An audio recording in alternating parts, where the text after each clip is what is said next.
Perkenalkan, kami dari kelompok 5, Prodi PGSD UPBJJ Kendari Universitas Terbuka. Perkenalkan, nama saya Yusdar dengan NIM 8598193323. Saya atas nama Nurjana 8598191309. Di sini kami akan melakukan praktikum IPA di SD dengan tema optik, yaitu sifat cahaya, lensa cekung, dan cermin cekung. Adapun alat dan bahan yang kami gunakan yaitu senter, pensil, cermin, gelas kaca, dan sendok. Ada tabel pengamat, alat tulis, ada kantong kresek, lilin, dos, ada mistar, ada gelas, cermin, lensa cekung.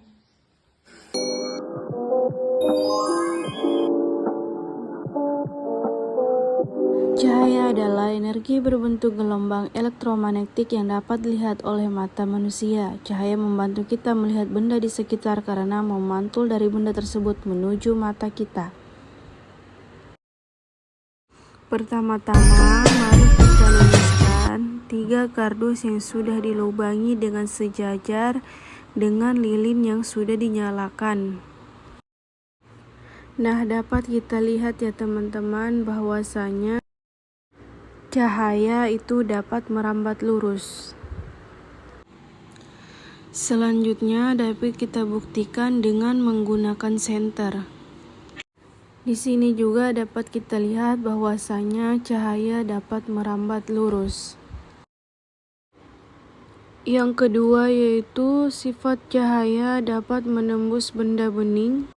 Pertama-tama kita akan mencoba pada plastik bening. Dapat kita lihat ya teman-teman bahwa di sini cahaya dapat menembus benda bening.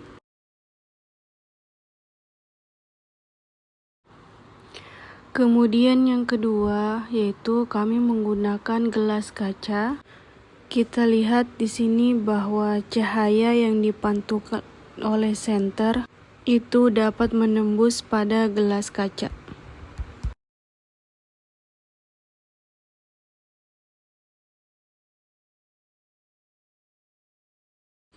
Kemudian yang terakhir yaitu kami menggunakan gelas plastik, yang mana gelas plastik tidak dapat menembus saja cahaya. Cahaya dapat dipantulkan. Di sini dapat kita lihat bahwasanya cahaya dapat dipantulkan. Apabila pemantulan, cahaya tersebut terlihat pada saat terpancarnya cahaya yang kembali dari permukaan benda yang terkena cahaya.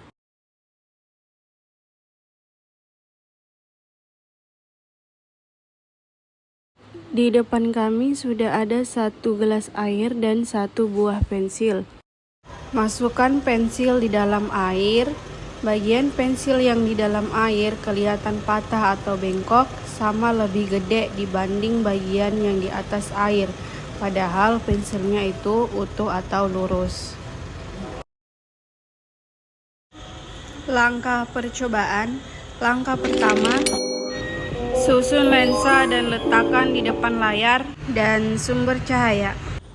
Nyalakan lilin, kemudian aturlah posisi benda dan lensa sedemikian rupa hingga pada layar terbentuk bayang yang paling tajam.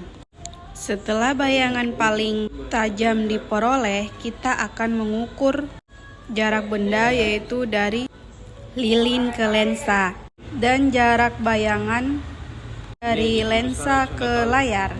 Ulangi percobaan sampai beberapa kali dengan mengubah kedudukan untuk mendapatkan set data yang berbeda. Pertama, jarak benda 3 cm dan jarak bayangan 6 cm. Langkah kedua, jarak benda 4 cm dan jarak bayangan 4 cm. Ketiga, jarak benda 6 cm dan jarak bayangan 3 cm.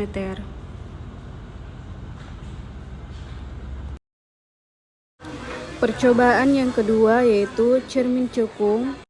Ukurlah jarak benda dari lilin ke cermin dan jarak bayangan yaitu dari layar ke cermin. Ulangi percobaan ini mengubah kedudukan benda atau lilin. Pertama, jarak benda 4 cm dan jarak bayangan 6 cm. Kedua, jarak benda 4,8 cm dan jarak bayangan 4,8 cm. Ketiga, jarak benda 6 cm dan jarak bayangan 4 cm.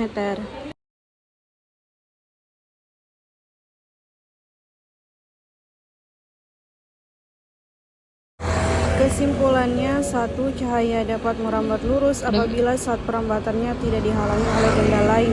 2. Cahaya dapat menembus benda bening tetapi tidak dapat menembus benda gelap. 3. Cahaya dapat dipantulkan. Dan yang 4, cahaya dapat dibiaskan.